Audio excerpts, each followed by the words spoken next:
وہ بھی تگڑے ہو جائیں جڑے کہتے بابے شاہ ہی کوئی نہیں. ہر ولی کی دشمنی اور کبھی غوث پاک کی, کبھی حضرت جنید بغدادی, کبھی باجد بستامی کی. مطلب بندے کو کتا ہونا چاہیے پر انٹرنیشنل کتا تو نہیں نہ ہونا چاہیے. سارے ہی پہ گئے ہیں. وہ جڑا الو دا پٹھا ہے وہ مرزا جی پتہ نہیں پلمبر جی کیا بلا ہے, وہ میں سمجھتا تھا یہ صرف پیو کوئی نہیں, یہ تو ماں بھی کوئی نہیں, یہ تو کھوتی دا پتر لگتا ہے مینو, یہ تو کسی جانور کا بچہ ہے یار. السلام علیکم ورحمۃ اللہ وبرکاتہ. اللہ سے دعا کرتے ہیں کہ آپ لوگ خیریت سے ہوں گے. ریپلائی ٹو بریلوی مفتی سمیر قادری حفظ اللہ اور 8 بابوں کی کہانیاں انجینئر محمد علی مرزا. تو اس ویڈیو میں جو ہے علی مرزا کے بارے میں کافی چیزیں جو ہے انہوں نے کہی ہے, اور یہاں تک کہ جانور کا بچہ بھی کہا ہے, اور بھی کیا کیا اس ویڈیو میں انہوں نے اس بات سے ظاہر کر دیا ہے کہ انسان جو ہے کتنا کم عقل اور کم سمجھ رکھتا ہے کہ لوگوں کو برائی کی طرف ایسے لے کے چلے جاتے ہیں کہ کیا بول رہے ہیں ان کو خود بھی پتہ نہیں ہے. اور ایک مسلمان دوسرے مسلمان کے لیے اگر اس طریقے کی باتیں کہتے ہیں تو کہاں تک مناسب ہے. تو ہم جو ہے غیر مسلم کو جو بولتے ہیں اور یہاں خود مسلمان ایک دوسرے کی برائی اور اس طریقے سے ذلیل لوگوں کو کرتے ہیں, آپ اس ویڈیو میں دیکھیں گے. اللہ ہم سب کو یہ سب چیزوں سے بچائے. اللہ ہمیں اچھی سچی باتیں بتانے کی توفیق عطا فرمائے, اور اللہ کے رسول کے بتائے ہوئے راستے پر چلنے کی توفیق عطا فرمائے. آمین ثم آمین. جب میں حیران ہو گیا یار, ایسا یتیم العلم یزید الفکر خبیث النسل والاصل والعقل مطمئن کمینہ انٹرنیشنل بغیرت تو جے لمدی کتی ہے جڑا ہر بندے نو پہ گئی ہے تو, لیکن تینوں پتہ کوئی نہیں نا, تو ساڈی ایک سٹ نہیں پچانی پترا. اس واسطے اپنی زبان بند کر, بکواس بند کر. اور پیر غفران صاحب نے بھی کہا تھا سن لو نعرہ غفران دا, مرزا جیل میں حرام دا ان کا ہے, اور اس کا جواب نہیں دے حرامی بندہ کیا دے گا بتاؤ نا مجھے. تو ایسے فتنوں کا یہی جواب ہوتا ہے. میں کہا جا ایک کنجرا گل کرن لگیا کنجر دماغ میں کنجر گل ہی ہونی ہے, تینوں شرم تو یا نہیں پئی آؤندی. اس واسطے ان لوگوں کی بھی اتنی مرمت ہونی چاہیے, اتنی مرمت ان کی بھی ہونی چاہیے. پہ جاندہ ہے بابیاں نو جناب جے میں کہا تینوں لگ پتا جائے گا. میں کہتا ہوں اگر یہ بغیرت اور کمینہ اور حرامی نہ ہو تو یہ ویسے ہی مر جائے, اگر حلالی ہو تو. لانتیا تجھے نہیں پتا, ویسے بھی تو انجینئر ہے, رکشے کھول کے کس تیرا توکی نہیں بنتا ہے شعبے. مولوی اسیاں 10 سال اسی پڑھے ہیں, تماشے بنائے ہوئے ہیں, جو جاندیاں باندریاں لومبڑیاں اٹھ کے بج بگیاں. اوے پہ گیا جے تواڈے پیواں پیراں نو سر نکلو باہر. اسی پھر بھی نوکری ادا کر دے پے, اسی پھر بھی نوکری ادا کر دے پے. اوے مرزے دے خلاف تواڈے پیو نے کرنیاں نے, نکلو باہر. سٹیج پر بیٹھنے والے ہاتھ کھڑا کر کے بتائیں, مجھے بتائیں یہ کام ٹھیک ہے کہ نہیں. تماشا کرتے ہو, پھر کہتے ہیں مسلک کا کام نہیں ہوتا, مسلک والوں کو تم خود رگڑتے ہو. اور جڑا تواڈے پیواں نو پے گیا ہن تسی چوپ بیٹھے ہو, اور نکلو باہر. باپا جانی جو ہے الیاس قادری صاحب, اس وقت سب سے بڑے ان کے غوث وقت ہے نا, انہوں نے شیخ عبد القادر جیلانی المتوفا 561 ہجری سے متعلق ایک کتابچہ لکھا ہے, جنات کا بادشاہ. وہ چینی جن نالا, وہ چینی جن جس میں وہ واقعہ بھی ہے. اچھا, اس میں انہوں نے ایک واقعہ لکھا ہے, اور واقعہ نہ صرف لکھا ہے بلکہ ان کے جو چھوٹو مولوی ہیں نا وہ ویڈیو میں بھی بیان کر رہے ہیں اور اس کو ڈیفینڈ بھی کر رہے ہیں. شیخ عبد القادر جیلانی کو کچھ لوگ ملنے کے لیے آئے, تو جب ان کے پاس پہنچے تو ان کا ایک جو غلام تھا اس نے لوٹا جو رکھا تو لوٹے کی ٹوٹی قبلہ کی طرف نہیں کی. تو شیخ عبد القادر جیلانی غوث پاک سرکار رضی اللہ تعالیٰ عنہ کو اس پر ملال ہوا, تو آپ نے جلال سے اس کی طرف دیکھا تو وہ آپ کی نگاہ کی تاب نہ لاتے ہوئے جاں بحق ہو گیا. اور ان تعلیمات کو یہ قرآن و سنت کے مطابق سمجھتے ہیں. ہم کہتے ہیں یہ بھی فراڈ ہے. اس میں پتہ کیا لکھا ہوا ہے واقعہ, کہ شیخ عبد القادر جیلانی رحمۃ اللہ علیہ کا ایک مرید تھا, وہ انہیں وضو کروایا کرتا تھا. ایک دن اس نے وضو کروانے کے بعد جو لوٹا ہے نا اس کی ٹوٹی قبلہ رخ رکھنے کی بجائے تھوڑی ہٹا کے رکھ دی, جان بوجھ کے نہیں, بے دھیانی کی وجہ سے. تو کہتے ہیں جی شیخ عبد القادر جیلانی کو اتنا غصہ آیا کہ انہوں نے نگاہ مار کے نا مرید کو جلا کے راکھ کر دیا, اس کی روح پرواز کر گئی. وہ مرید جو بیچارہ اس امید میں اپنے بابے سے اٹیچ تھا کہ یہ میری حفاظت کرے گا, وہ خود تو مرا, بابا بھی مار کے چلا گیا. ہاں ظاہر ہے بابے نے قتل ناحق کیا, 302 لگتی ہے بابے کے اوپر, ہاں ذہن میں رکھیے گا. تو ان کے بابوں نے ان کی آخرت کیا بچانی ہے, ان کے مرید اپنی آخرت بھی لے ڈوبے, بابا بھی نال ہی لائے گئے. تو کہتے ہیں اس کے بعد پھر انہوں نے نگاہ ماری لوٹے کی طرف تو ٹوٹی سیدھی ہو گئی. یہ ان لوگوں کا, ان کے بزرگوں کا, اب تو میں کہہ سکتا ہوں نا ان کے بزرگوں کا, کیونکہ یہ تو مانتے ہیں نا, ان کے بزرگوں کا یہ لیول ہے کہ وہ بجائے لوٹے کی ٹوٹی کو سیدھا کرنے کے بندے مار دیتے ہیں, اور پھر ہمیں یہ بتاتے ہیں کہ آپ نے رسول اللہ تک پہنچنا ہے نا صلی اللہ علیہ وآلہ وسلم, ان بزرگوں کا دامن کرم تھام لیں. توبہ توبہ توبہ, دماغ خراب ہے ساڈا, جو اپنے مریدوں کو جلا کے راکھ کر دیں, یوٹیوب سے گستاخانہ ویڈیوز نہ ڈیلیٹ کروا سکیں, ان کے ساتھ ہم نے اٹیچ ہونا ہے, ہمارا دماغ خراب ہوا ہے. اب دیکھیں اس سے کتنے مدنی پھول نکلتے ہیں. ہاں میرا دماغ کدھر جاتا ہے. سب سے پہلا مدنی پھول تو یہ ہے کہ ان کے بابے جو ہے نا قتل ناحق کرتے تھے, 302 ان پہ لگتی تھی, اور قرآن میں ہے جس نے کسی مؤمن کو ناحق قتل کر دیا وہ ہمیشہ کی جہنم میں. ان کے بابے بقول ان کے, میں نہیں کہتا, بقول ان کے, ہم تو اس نے ظن رکھیں گے کہ عبد القادر جیلانی کو تو بیچاروں کو پتہ ہی نہیں ہوگا ان کے ساتھ کیا کچھ ہو رہا ہے, لیکن چونکہ یہ کروا رہے ہیں تو ظاہر ہے کہ پھر اس کا اینڈ رزلٹ یہی نکلے گا کہ وہ اپنے مریدوں کو قتل ناحق والا نہ صرف معاملہ کرتے تھے بلکہ مریدوں کی وجہ سے اپنی بھی آخرت برباد کر لی.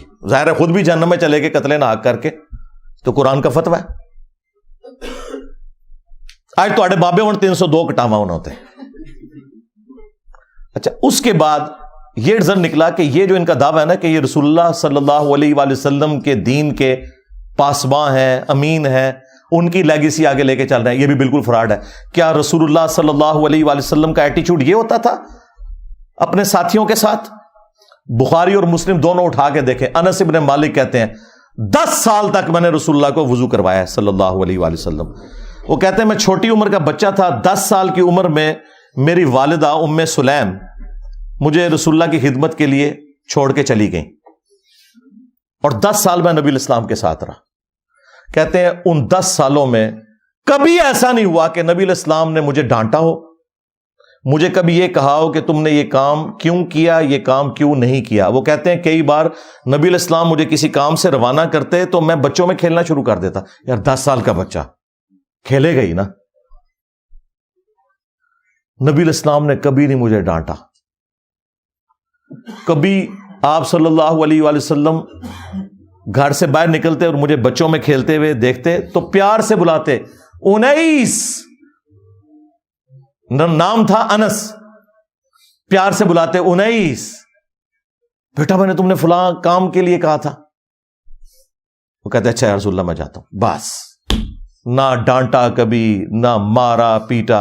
اور تمہارے بزرگ جو کہتے ہیں ہم رسول اللہ کے ماننے والے ہیں, ہم آپ کو رسول اللہ تک پہنچائیں گے, پہلے آپ تک پہنچ جاؤ. یہ میں آپ کو کمپیریزن بتا رہا ہوں. لہذا یہ جو تم لوگ کلیم کر رہے ہو نا کہ ہمارے بزرگوں کی کتابیں بدل گئی ہیں, تو جو باتیں تم کتابوں سے بیان بھی کر رہے ہو نا بغیر بدلی ہوئی, ہمارے نزدیک وہ بھی قرآن و سنت کے خلاف ہیں. سمجھ رہے ہیں نا میں کیا کہنا چاہ رہا ہوں؟ ہاں اگر نہیں سمجھ آ رہی تو میں ایک اور مثال پیش کر دیتا ہوں. ان کے وہ اس وقت میٹھے میٹھے ایک مبلغ جو طارق جمیل صاحب کے مقابلے پہ انہوں نے لانچ کیے ہیں, ثاقب رضا مصطفی صاحب,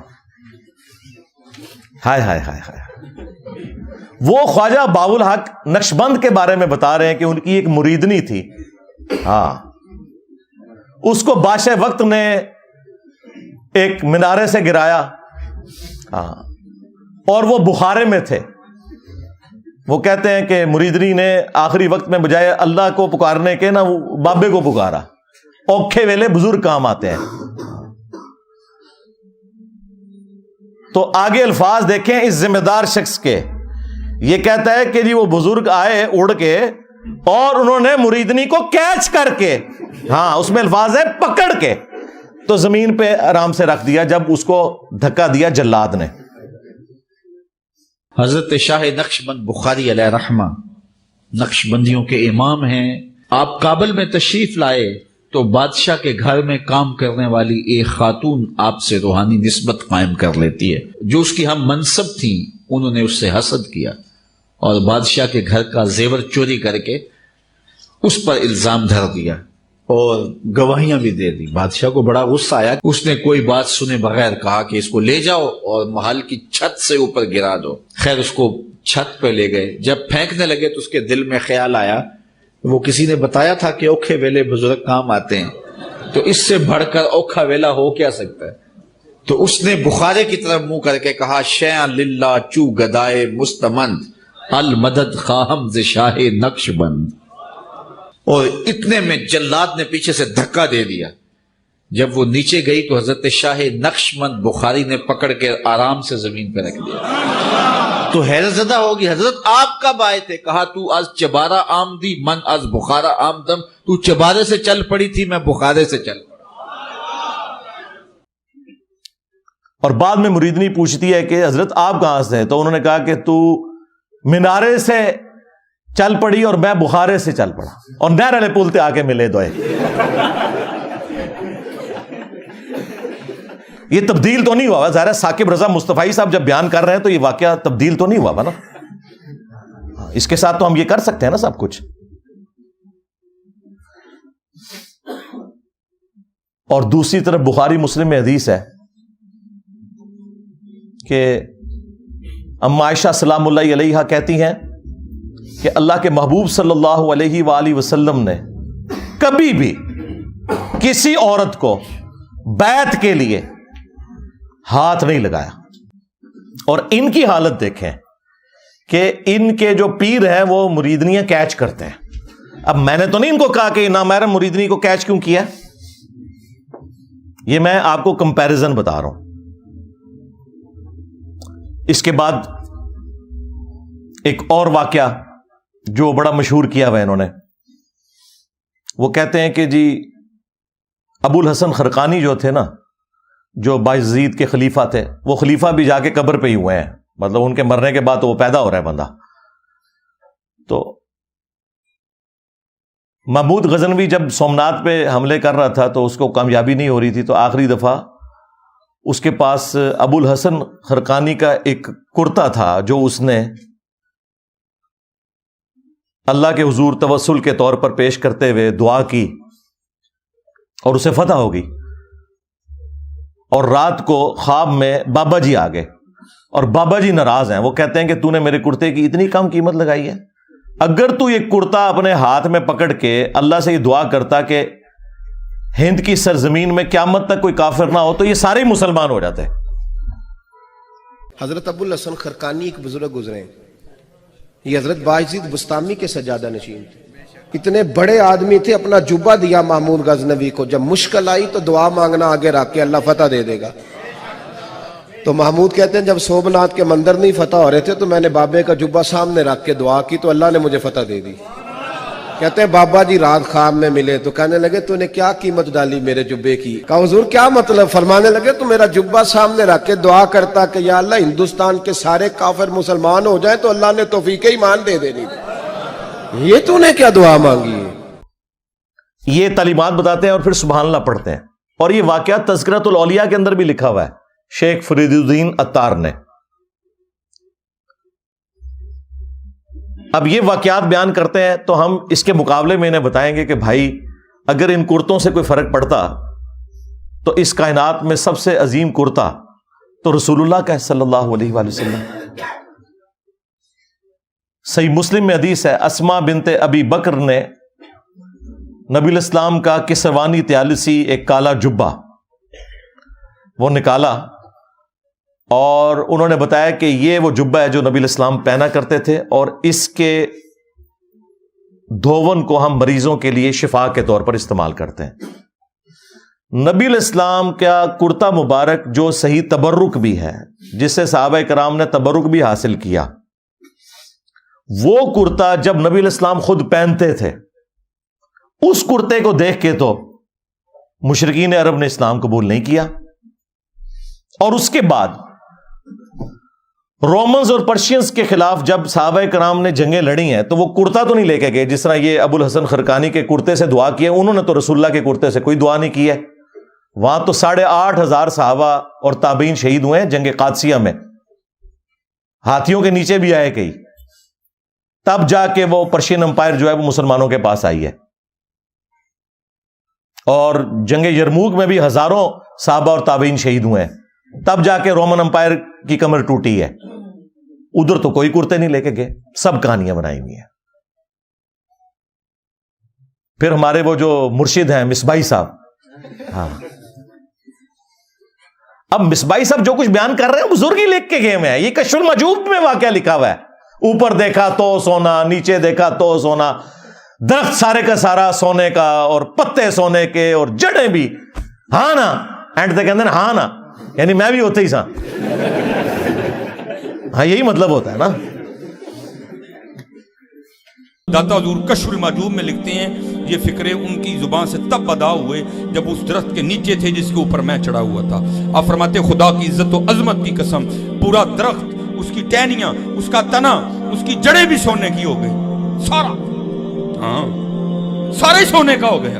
اب وہ جو ہے نا وہ مٹی اٹھانے کے لیے نیچے ہوا, تو نیچے دیکھا تو زمین سونے کی. زمین سونے کی ہے. یہ کیا ہوا؟ دائیں دیکھا تو سونا, بائیں دیکھا تو سونا, آگے دیکھا تو سونا, پیچھے دیکھا تو سونا. اب بابا جی نے کام کیا تھا, کیوں نہیں مٹی دیا ٹیماں پھڑان دیا. اور کہتا حضور کہاں سے پکڑاؤں, مٹی ہے ہی نہیں, جہاں تک نظر جاتی سونا ہی سونا ہے. بابا جی ایک سوال ہے بابا جی, اگر آپ ہوا میں سونا نکال سکتے ہیں بابا جی تو دیش کی غریبی کیوں نہیں مٹا دیتے بابا؟ جواب بابا جی, جب آپ خود سونا نکال سکتے ہو تو ہم لوگوں سے چندہ کیوں لیتے ہو بابا جی؟ جواب ہری اوم ہری اوم ہری اوم. یہ رانگ نمبر ہے, یہ رانگ نمبر ہے. تو یہ وہ تعلیمات ہیں جو ان کے بزرگوں کی کتابوں میں لکھی ہیں, یہ ڈیفینڈ کر رہے ہیں. ہم اس کے جواب میں پھر آپ سے نہ پوچھیں کہ تم بزرگوں کے بارے میں کلیم کر رہے ہو کہ وہ نیچے دیکھتے تھے سونا بنا دیتے تھے, درختوں کو سونے کا بنا دیتے تھے. خدا کے لیے سورہ بنی اسرائیل کے اندر جو کافروں نے رسول اللہ صلی اللہ علیہ وآلہ وسلم سے 9 معجزات مانگے تھے نا, ان میں سے ایک معجزہ یہ بھی تھا کہ اس کا کوئی سونے کا گھر بن جائے, تب اسے پیغمبر مانیں گے. تو اللہ تعالیٰ نے پتہ اس کے جواب میں کیا کہا کہ تم فرماؤ میں تو بشر ہوں, رسول ہوں, اللہ کا پیغام پہنچانے والا ہوں, یہ اللہ کے اختیار میں ہے. رسول اللہ صلی اللہ علیہ وآلہ وسلم کے لیے تو اوپر دیکھیں تو سونا, نیچے دیکھیں تو سونا تو نہیں ہوا. جہاں پہ نبوت بھی سٹیک پہ لگی ہوئی تھی اس حوالے سے کہ کافر وہ ڈیمانڈ کر رہے تھے معجزہ. تیرے بزرگوں کا اتنا مقام ہو گیا ہے کہ ان کے لیے بعد میں یہ ساری چیزیں سونے کی بن جائیں گی. چلیں اس کے بارے میں کوئی کہہ لے گا جی وہ اللہ تعالیٰ کی مشیت یہ تھی کہ کافروں کو معجزے کے طور پہ یہ چیز نہیں دکھانی, صرف قرآنی معجزہ ہے. چلیں آگے چلتے ہیں. سورہ التوبہ میں اللہ تعالیٰ فرماتا ہے کہ غزوہ تبوک کے موقع پر جب کچھ غریب اصحاب رسول اللہ کے پاس آئے اور انہوں نے کہا یا رسول اللہ صلی اللہ علیہ وآلہ وسلم آپ ہمارے لیے کوئی ساز و سامان کا بندوبست کر دیں, کوئی سواری کا. 700 کلومیٹر دور جانا ہے رومن امپائر کے بارڈر کے اوپر تبوک کے لیے, تو ہم بھی آپ کے ساتھ چلیں گے. تو نبی الاسلام نے فرمایا کہ میں اپنے پاس کوئی ایسی چیز نہیں پاتا کہ میں تمہاری اس حوالے سے کوئی مدد کر سکوں, نہ سواری کے طور پہ نہ ساز و سامان کے طور پر. اے نبی تم دیکھتے ہو کہ یہ تم سے اس حال میں واپس پلٹتے ہیں کہ ان کی آنکھیں آنسوؤں سے تر ہوتی ہیں, اس غم کے سبب کہ وہ اپنے نبی کے ساتھ قتال میں شامل نہیں ہو سکیں گے. اب نبی الاسلام تو کہہ رہے ہیں کہ میں تو کوئی ایسی چیز نہیں پاتا کہ میں تمہاری مدد کر سکوں. تو اس موقع پر اوپر دیکھا تو سونا, نیچے دیکھا تو سونا کیوں نہیں ہو گیا؟ وہ تو جامع ترمذی میں آتا ہے کہ سیدنا عثمان ابن عفان رضی اللہ تعالیٰ عنہ علیہ السلام نے اللہ تعالیٰ کی راہ میں صدقہ اور خیرات کیا, سونے کی اشرفیاں اور اونٹ, اور وہ انہوں نے کمائے ہوئے تھے. وہ اوپر دیکھیں تو سونا, نیچے دیکھیں تو سونا نہیں تھے. تو تمہارے بزرگوں کے لیے ہم کیسے مان لیں؟ صحیح بخاری میں آتا ہے کہ سیدنا ابوبکر جب خلیفہ راشد بنائے گئے تو انہوں نے صحابہ کرام سے کہا کہ تم اچھی طرح جانتے ہو میرا کاروبار بڑا اچھا چل رہا تھا, لیکن اب تم نے حکومت کی ذمہ داری میرے اوپر ڈال دی ہے, تو میرے بال بچوں کا کیا بنے گا؟ میرے لیے کوئی وظیفہ مقرر کرو. تو صحابہ کرام نے پھر مشورہ کر کے ایک جو عام مہاجر کا وظیفہ تھا وہ خلیفہ راشد کے لیے مقرر کیا. اور بخاری کے الفاظ بتا کیا ہیں کہ ابو بکر امور حکومت چلائیں گے اور اس کے عوض جو مسلمان ہیں وہ ان کے بیوی بچوں کا خرچہ اٹھائیں گے. کتنی گستاخی ہے کہ ابو بکر کے گھر والوں کا خرچہ مسلمان اٹھا رہے ہیں ان کے بقول. لیکن ہمارے نزدیک ایسا ہی ہوتا ہے بھائی.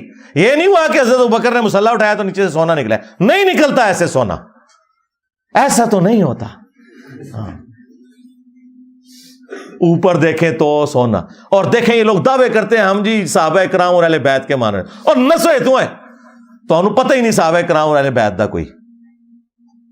تسی بابیاں دے مننے والے ہو. یہی مصباحی صاحب ایک اور واقعہ سناتے ہیں ایک بزرگ کا. وہ کہتے ہیں کہ وہ سمندری جہاز کے ذریعے حج یا عمرے کے لیے جا رہے تھے اور بار بار کیپٹن سے آگے پوچھتے تھے کہ بھئی کب آئے گا جدہ, تو وہ کہتا تھا ابھی تو یہ بندرگاہیں آئیں گی پھر. اور پھر وہی جو ان کی کہانی تھی وہ چھوڑ دی انہوں نے. وہ کہتے ہیں کہ جی وہ بزرگ جو ہیں وہ انہوں نے اپنی کرامت دکھائی. انہوں نے کہا جی کیپٹن صاحب لو پھر جدہ آ گیا جی. ہمارے بزرگوں نے کوئی لطیفے نہیں لکھے جی. یہ کتاب ہے تذکرہ غوثیہ, یہ غوث علی شاہ صاحب رحمۃ اللہ تعالی علیہ کے ملفوظات. فرماتے ہیں میں حج کرنے کے لیے گیا اور میں بمبئی بندرگاہ سے بحری جہاز پہ بیٹھا. کہتے اسی طرح جہاز بمبئی بندرگاہ سے نکلا, تھوڑا سا جہاز آگے گیا ہوگا تو ایک بابا جی آ گئے اور آ کے میرے والد صاحب کو کہتے ہیں مولوی صاحب یہ تو بتائیں جدہ کب آئے گا. تو کہتے ہیں میرے والد صاحب مسکرا کے کہنے لگے بزرگو وہ یہ تو جہاز بمبئی بندرگاہ تو چلے ہیں 11 دن لگنے نے پھر جدہ آئے گا. کہتے ہیں بابا جی چلے گئے, عصر پڑھ کے پھر آئے, وہی سوال. میرے والد صاحب کا بھی وہی جواب, پھر چلے گئے, مغرب پڑھ کے پھر آئے, پھر وہی سوال.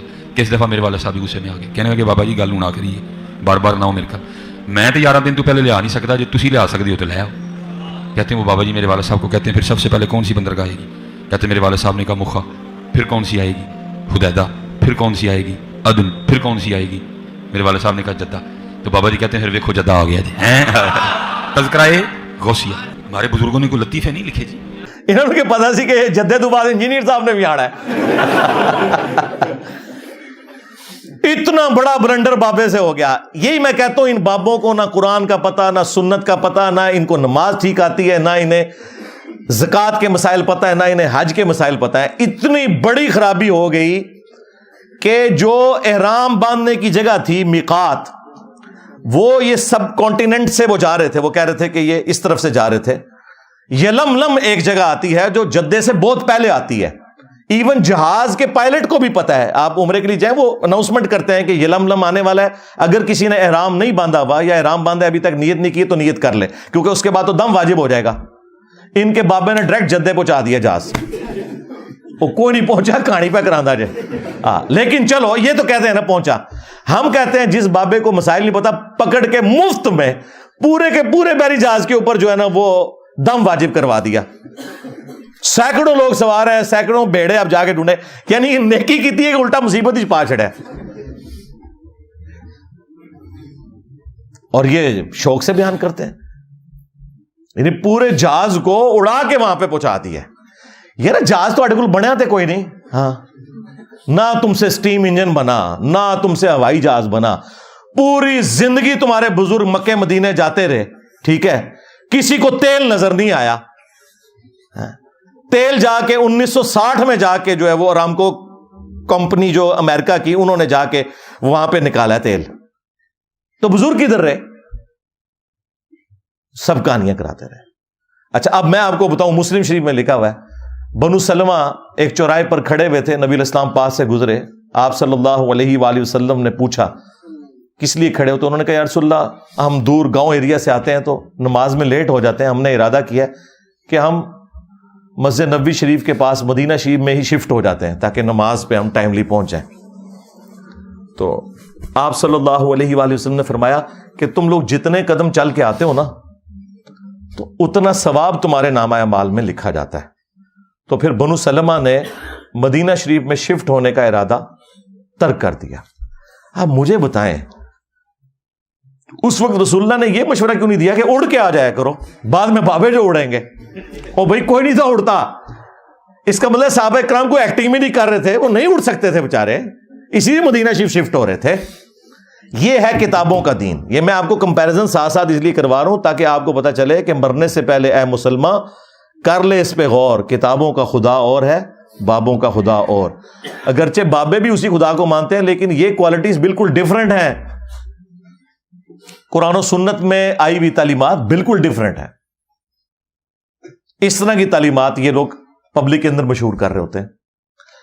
اگلے دنوں وہ باپا جانی کی ایک ویڈیو, اس کے اوپر ان کے جو سینکڑوں ہزاروں مریدین سبحان اللہ پڑھ رہے ہیں. وہ کہہ رہے ہیں جی ہمارے ایک مفتی تھے دعوت اسلامی کے, تو وہ فوت ہو گئے. ان کی قبر کے اوپر ایک مدنی قافلہ حاضری کے لیے گیا, تو کہتے ہیں اندر سے قرات کی آواز سنائی دے رہی تھی اور ظہر کی نماز تھی. مفتی دعوت اسلامی کی بارگاہ میں, تو انہوں نے وہ بتایا کہ ہم اس وقت مفتی دعوت اسلامی قدس سر السامی کے مزار پر حاضر ہیں, اور ہم دونوں نے ہم دونوں نے بالکل ہوش و حواس میں اپنے کانوں سے سنا کہ اندر میں باجماعت نماز پڑھی جا رہی ہے, اندر میں نماز پڑھی جا رہی ہے. باقاعدہ قراءت سنائی گئی ہم کو. ظہر کا وقت تھا, باقاعدہ وہ قراءت سنائی دی گئی. ظہر کا وقت تھا, باقاعدہ وہ قراءت سنائی دی گئی. ظہر کا وقت تھا, باقاعدہ وہ قراءت سنائی دی گئی, اور سلام پھیرنے کے بعد اللہم انت السلاموں کی دعا بھی ہم نے سنی. اندازہ کرو, اور نیچے لوگ سبحان اللہ پڑھ رہے ہیں. اس سے آپ اندازہ لگائیں کہ ان کے آڈینس کتنا اپنا دماغ استعمال کرتے ہیں. زور کی نماز میں تو قرات اونچی ہوتی ہی نہیں ہے, کہانی ہے, کوئی آواز نہیں سی آ رہی قبر کے اندر سے یا باہر سے. ایسے نہیں ہوتا میرے بھائی. صحابہ اکرام کا سٹیٹس میں آپ کو بتاؤں, قبر تو بہت دور کی چیز ہے. صحیح بخاری میں حدیث ہے, نبی علیہ السلام کا ایک غلام تھا مدعم, جو آپ علیہ السلام کی سواری کا کجاوا کسا کرتا تھا. خیبر کے موقع پر ایک نامعلوم تیر اسے لگا, وہ شہید ہو گیا. صحابہ اکرام نے کہا کہ تمہیں شہادت مبارک ہو. نبی علیہ السلام کی خدمت بھی اور موت بھی آپ کی موجودگی میں آئی ہے. بالکل ٹھیک رزلٹ نکالا. لیکن نبی علیہ السلام نے پتہ کیا فرمایا؟ آپ نے فرمایا تم اسے شہادت مبارک کہہ رہے ہو, حالانکہ میں نے دیکھا ہے کہ اس نے مال غنیمت کی ایک چادر چوری کی تھی جو اللہ تعالیٰ نے آگ کی بنا کے اس کے اوپر ڈال دی ہے. صحابہ کرام کو تو سامنے میت کے اوپر کوئی چادر نظر نہیں آئی. ان کے بزرگوں کو نظر آتا ہے جی قبر کے اندر کون نماز پڑھ رہا ہے, کوڑ مارے اور نماز زور کی, اور کہہ رہے کہ رات کی آواز باہر سنائی دے رہی تھی. زور میں تو آہستہ آواز سے ہوتی ہے. کوئی جھوٹ کرنا تھا تو مغرب عشاء کا ذکر کرتا ہے, لیکن وہ چور اپنی لنگوٹی چھوڑ جاتا ہے نا, اور ہم تو تیار بیٹھے ہیں پکڑنے کے لیے. چھوڑ ہی نہ ہو تب بھی ہم پکڑ لیتے ہیں, جب کوئی اتنی چھوڑ کے جائے تو ویسے پکڑی جائے گی. تو صحابہ کرام اپنے گھروں کی طرف دوڑے. اگر کسی نے غلطی سے بھی کوئی ایک رسی کا ٹکڑا بھی اٹھایا تھا نا, یہ سمجھ کے کہ اس کی کیا ورت ہے, لا کے مال غنیمت میں جمع کروایا کہ اس کی وجہ سے ہماری پکڑ نہ ہو جائے. پھر بخاری مسلم میں حدیث موجود ہے کہ نبی علیہ السلام دو قبروں کے پاس سے گزرے تو رک گئے. صحابہ کرام نے کہا یا رسول اللہ آپ کیوں رکے ہیں؟ فرمایا دو قبر والوں کو عذاب ہو رہا ہے. صحابہ کرام کو تو نہیں قبر کا عذاب نظر آیا. ان کے بزرگوں کو کشف القبور ہوتا ہے, جی آخرت کا بتا دینا, اور چھڑ دو آخرت کا 10 دن دینا. یہ دیکھ کے نا, دیکھ کے میری میکینیکل انجینئرنگ کا ایک فارمولہ نہیں پڑھ سکتے, سمجھانا تو دور کی بات ہے, جب تک انہوں نے سیکھا نہ ہو کہانیاں. اور دیکھیں یہ باپا جانی جو ہے نا, یہ کئی بار درس دیتے ہوئے نا اینک لگائی ہوتی ہے انہوں نے, اور جو لوگوں کے دلوں کے حال جانتے ہیں وہ سامنے پیڈ سے پڑھنے کے لیے ان کو اینک لگانی پڑتی ہے. اور زوم کر لیا کرو اینج کر کے, کم از کم انجینئر صاحب دے فتوے تو بچ جاؤ. اینک کے بغیر جو سامنے لکھا ہوا اردو نہ پڑھ سکے وہ دل کے حال جانے گا. کہانیاں کرانیاں بند کرو, جھوٹ اپنی طرف سے چیزیں بنا بنا کے مارکیٹ میں پھینکتے ہیں, اور لوگوں کو جو ہے نا وہ اپنے بزرگوں کا پھر اسیر کیا ہوا ہے کہ جی ہمارے بزرگ تو یہ کر لیتے تھے, تو وہ کر لیتے تھے, تو یہ کر لیتے تھے. تو نبی علیہ السلام نے کہا ان دو قبر والوں کو عذاب ہو رہا ہے. ان میں سے ایک چگلی کھاتا تھا, دوسرا پیشاب کے چھینٹوں سے نہیں بچتا تھا. آپ نے پھر ایک درخت کی ٹہنی توڑ کے اس کے 2 حصے کیے, اس پہ لگائے, اور فرمایا جب تک یہ ہری رہیں گی ان کے عذاب میں تخفیف ہوگی نبی علیہ السلام کی دعا کی برکت سے. پھر مسلم شریف میں حدیث ہے، نبی علیہ السلام نے فرمایا کہ میں نے ارادہ کیا کہ میں اللہ سے دعا کروں کہ تمہیں عذاب قبر سنوا دے، دیکھ تو کوئی سکتا ہی نہیں، لیکن پھر میں اپنے اس ارادے سے پیچھے ہٹ گیا، مجھے خدشہ ہوا کہ تم اگر عذاب قبر سن لو تو اپنے مردوں کو دفنانا ہی چھوڑ دو گے، اتنا خوف کھا جاؤ گے۔ صحابہ اکرام کو تو عذاب قبر دیکھنا تو دور کی بات، نبی علیہ السلام کہتے ہیں تمہیں تو سنوایا بھی نہیں جائے گا، اور یہ لوگ اپنے بزرگوں کے بارے میں کلیم کرتے ہیں۔ سب کہانیاں بنائی ہوئی ہیں، جھوٹ ہے، جھوٹ بولو اور بولو، بولتے جاؤ، اسی لپیٹتے جاؤں گے تھوڑی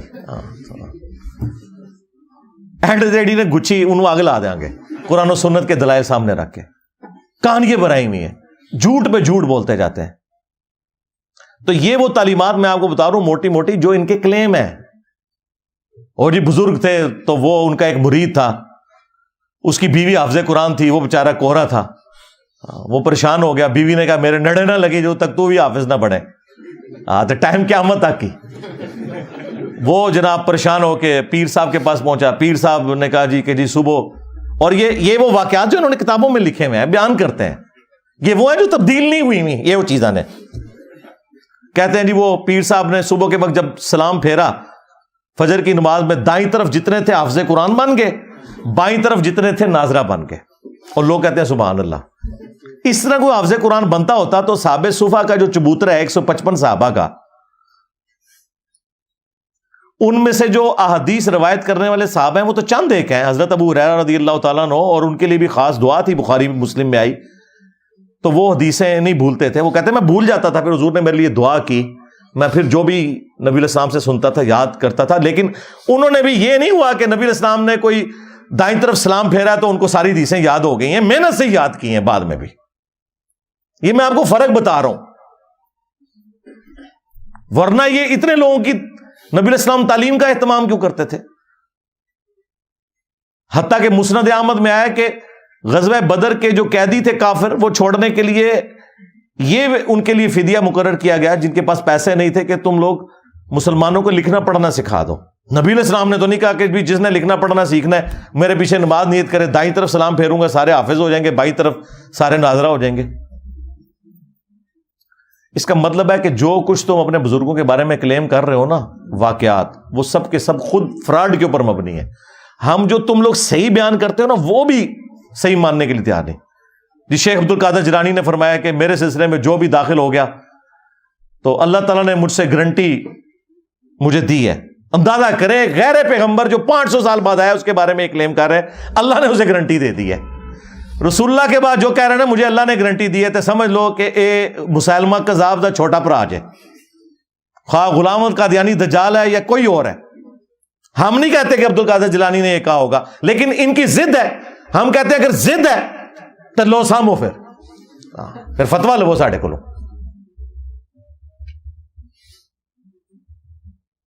تمام اولیاء کی گردن پہ میرا پاؤں، توبہ توبہ۔ کیا کبھی ابو بکر، عمر، عثمان و علی نے یہ دعویٰ کیا کہ تمام صحابہ کی گردن پہ ہمارا پاؤں ہے؟ اور یہ آگے سبحان اللہ پڑھ رہے ہوتے ہیں۔ عقل کا ماتم کرے جی، میرا مرید جو ہے وہ مشرق میں ہو اور میں مغرب میں ہو اور اس کا ستر کھل جائے تو میں پہنچ جاؤں گا۔ میں کہا بڑو سچے قادری،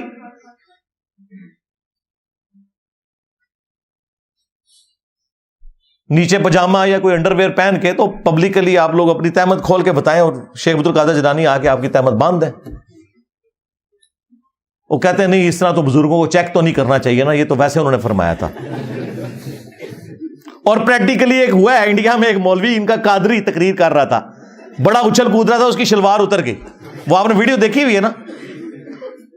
یہاں کے فارغین تبلیغ اس طرح کریں گے، سارے بڑھلوی کو ہم دیوبندی وقت میں شامل و داخل کر لیں گے۔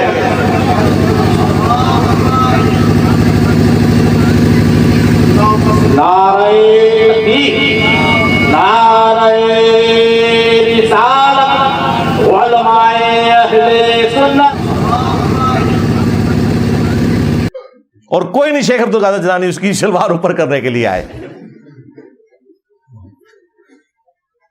سارے مریدوں کو جنت میں ساتھ لے جاؤں گا۔ اللہ کے بندو تم نے قرآن و حدیث پڑھا ہی نہیں ہوا۔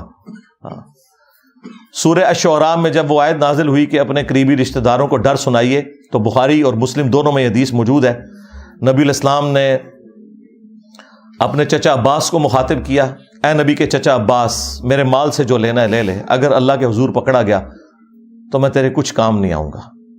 اے نبی کی پھوپھی صفیہ، میرے مال سے جو کچھ لینا ہے لے لے، اگر اللہ کے حضور تو پکڑی گئی تو میں تیرے کچھ کام نہیں آؤں گا۔ اے نبی کی بیٹی فاطمہ، میرے مال سے جو تو نے لینا ہے وہ لے لے، اگر اللہ کے حضور تو پکڑی گئی تو میں تیرے کچھ کام نہیں آؤں گا۔ اندازہ کریں، اور ادھر یہ لوگ کہتے ہیں جی ہم اپنے مریدوں کو بھی ساتھ لے کے جائیں گے جنت میں، اس وقت تک جنت میں داخل ہی نہیں ہوں گے۔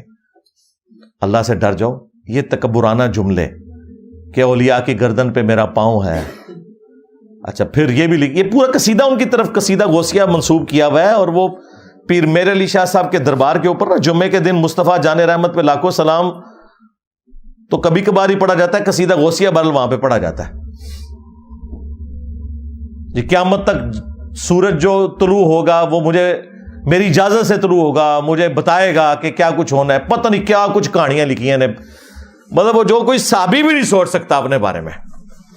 تو یہ ساری کی ساری باتیں کرنے کے بعد پھر میں بولوں کہ نہ بولوں کہ میرے نبی سا ہے ہی کوئی نہیں، بابے تھے شے ہی کوئی نہیں، کیونکہ یہ جتنے میں نے 7-8 واقعات آپ کو بابوں کے بتائے ہیں نا، اس کے مقابلے میں قرآن و سنت کی تعلیمات بتائی ہیں، تو اب میں حق بجانے میں ہوں یہ کہنے میں کہ نبی کے جیسا ہے ہی کوئی نہیں، بابے تھے شے ہی کوئی نہیں۔ جو چیزیں نبی علیہ السلام ان کے صحابہ کے لیے نہیں ہیں، تم نے بابوں کے لیے کلیم کی ہیں، تو ہم کہہ رہے ہیں نا یہ ہم بابوں کو توہین کے طور پہ نہیں کہہ رہے۔ اور ویسے بھی تم نے ہمیں خود یہ کہانی پڑھائی ہوئی تھی کہ جی کوئی بڑے سے بڑا غوث کتب ابدال ہو، وہ کسی صحابی کے گھوڑے کے قدموں کی خاک جو گھوڑے کے نتنوں میں بیٹھے، یہ جو ایک کہانی پوری انہوں نے بنائی ہوئی ہے، کولوئی بنائی ہوئی ہے، چلیں یہ تو مانتے ہیں اس کہانی کو، اس کے برابر نہیں ہو سکتا۔ تم تو کہتے ہو کہ غوث کتب ابدال یعنی تمہارے بابے صحابہ کرام کے گھوڑے کے قدموں کی خاک کے برابر بھی نہیں ہے، جانوروں سے بدتر سمجھتے ہو غوث کتب ابدال کو، تم ظاہر ہے جانوروں سے بدتر سمجھ رہے ہیں، ہم تو اس بات کو نہیں مانتے، کوئی بھی جانور کسی مسلمان سے افضل نہیں ہو سکتا۔ بہرحال تم کہتے ہو کہ وہ ان گھوڑوں کے قدموں کی خاک جو ہے نا وہ افضل ہے تمہارے غوث کتب ابدال سے، تو میں تو چھوٹی بات کر رہا ہوں، بابے تشائی کوئی نہیں۔ مجھے تو کہنا چاہیے کہ ابو بکر عمر عثمان و علی جیسا ہے ہی کوئی نہیں، تیرے بابے تشائی کوئی نہیں، تیرے بابے تھے ابو بکر عمر عثمان و علی کے گھوڑے کی خاک کے مقابلے میں بھی شاہی کوئی نہیں۔ مجھے تو یہ بولنا چاہیے، تو بڑا ہلکا جملہ بول رہا ہوں، رجوع کرا پھر میں دیتے بھی جی بابے تھے شاہی کوئی نہیں، بابے تھے شاہی کوئی نہیں، جی آئے دن انجینئر صاحب نعرہ لگاتے ہیں، تم نے یہ نعرہ لگایا ہوا ہے نا کہ کوئی غوث کتب ابدال جو ہے وہ کسی صحابی کے گھوڑے کے قدموں کی خاک کو نہیں پہنچ سکتا، خود سے ایک جعلی کہانی۔ ہاں یہ ضرور ہے حدیث ابو داؤد کے اندر، جب مولا علی علیہ السلام کے اوپر سب و شتم کروا رہے تھے بنو امیہ کے لوگ کر رہے تھے، حضرت مغیرہ ابن شعبہ کی موجودگی میں، وہ گورنر کوفہ تھے، وہ اپنے سامنے کروا رہے تھے، مسند احمد میں بھی موجود ہے، جدھر پھر ان کو بڑا غصہ آیا حضرت سعید ابن زید کو جو عشرہ مبشرہ میں سے تھے، اور حضرت عمر کے وہ بہنوئی تھے، انہوں نے کہا اوے مغیرہ، اوے مغیرہ، اور ایک روایت میں آتا ہے اس ظالم کو دیکھو اپنے سامنے ایک جنتی کے اوپر لعنت کروا رہا ہے۔ تو انہوں نے کہا کہ نبی کے صحابی کے سامنے یہ ہو رہا ہے کہ ایک جنتی شخص کے اوپر لعنت کروائی جا رہی ہے؟ میں نے خود رسول اللہ سے سنا تھا ابو بکر جنت میں، عمر جنت میں، عثمان جنت میں، علی جنت میں، طلحہ جنت میں، عشرہ مبشرہ والی انہوں نے حدیث سنائی، اور انہوں نے کہا کہ یاد رکھنا تم بعد کے لوگ جتنے ہو نا، تمہیں عمر نو بھی مل جائے نا، تو جو نبی کا صحابی نبی صلی اللہ علیہ وآلہ وسلم کے ساتھ جہاد میں شریک رہا اور اس کے چہرے کے اوپر گرد آ گئی، مٹی، اس جہاد کی وجہ سے، تو کوئی شخص جو ہے عمر نو بھی اسے مل جائے نا، وہ پوری زندگی نیک اعمال کرتا رہے نا، وہ صحابی کے برابر نہیں ہو سکتا۔ حدیث میں یہ تھا کہ جس صحابی کے جسم پہ گرد آ جائے جہاد کرنے کی وجہ سے، اس صحابی کے برابر، عمر نوح کے برابر بھی کسی کو عمر مل جائے، وہ نیک اعمال کرتا رہے، نہیں پہنچ سکتا۔ انہوں نے کہانی بنا دی کہ جی گھوڑے کے قدموں کی خاک کے برابر بھی نہیں، جو صحیح بات ہے وہ میں نے آپ کو بتائی ہے کیا موجود ہے۔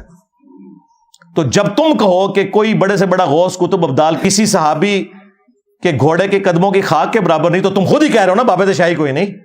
ہم تو پھر بھی بہت بڑی بات کر رہے ہیں کہ نبی کے جیسا ہے ہی کوئی نہیں، بابے تے شاہی کوئی نہیں. تم نے تو یہ پڑھایا ہوا ہے کہ صحابی کے گھوڑے کی خاک جیسا ہے ہی کوئی نہیں، بابے تے شاہی کوئی نہیں. تو میرا نعرہ تم سے بہتر ہے اللہ کے فضل سے، لیکن توجہ نہیں تھی. صلو علی محمد وآل محمد، اللہم صلی علی محمد وعلی آل محمد واصحاب محمد وازواج محمد وامت محمد اجمعین الی یوم الدین آمین. اللہم انی اسألک بانک انت اللہ لا الہ الا انت الاحد الصمد الذی لم یلد ولم یولد ولم یکن له کفوا احد. اللہم صلی علی محمد وعلی آل محمد. ربنا آتنا فی الدنیا حسنہ وفی الآخرۃ حسنۃ وقنا عذاب النار. ربنا آتنا من لدنک رحمہ وہیئ لنا من امرنا رشدا. لا الہ الا انت سبحانک انی کنت من الظالمین. اللہم اغفر لحینا ومیتنا وشاہدنا وغائبنا وصغیرنا وکبیرنا وذکرنا وانثانا. اللہم من احییتہ منا فاحیہ علی الاسلام ومن توفیتہ منا فتوفہ علی الایمان. اے اللہ، جن جن بھلائیوں کا سوال تیرے محبوب صلی اللہ علیہ وآلہ وسلم نے تجھ سے کیا، ہمارے حق میں، ہمارے ماں باپ کے حق میں، ہمارے بیوی بچوں کے حق میں، پوری امت کے حق میں قبول و منظور فرما. جن جن چیزوں کے شر سے تیرے محبوب علیہ السلام نے تیری پناہ طلب کی، تمام مسلمانوں کو ان چیزوں کے شر سے اپنی پناہ عطا فرما. بالخصوص فلسطین کے مسلمان، کشمیر کے، چائنا کے، انڈیا کے، افغانستان کے، یمن، عراق، شام، پاکستان، جہاں کئی مسلمان کسب پرسی کی زندگی گزار رہے ہیں، غیب سے ان کی عزت، آبرو، جان و مال کی حفاظت فرما. اے اللہ، ہمیں کتاب و سنت کی تعلیمات پر عمل کر کے دوسرے بھائیوں تک پہنچانے کی توفیق عطا فرما. اے اللہ، جو مسلمان فوت ہو چکے ان کی مغفرت فرما، جو زندہ ہیں قبر و آخرت کی تیاری کرنے کی توفیق عطا فرما، جو بیمار ہیں انہیں شفاء کلی عطا فرما. حاضرین کے دلوں میں جو جو نیک اور جائز دعائیں ہیں قبول فرما.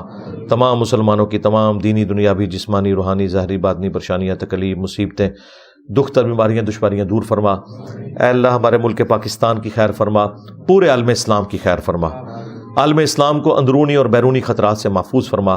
سبحان ربک رب العزت عما یصفون وسلام علی المرسلین والحمد للہ رب العالمین وصلی اللہ علی النبی الکریم وعلی آلہ واصحابہ اجمعین الی یوم الدین آمین.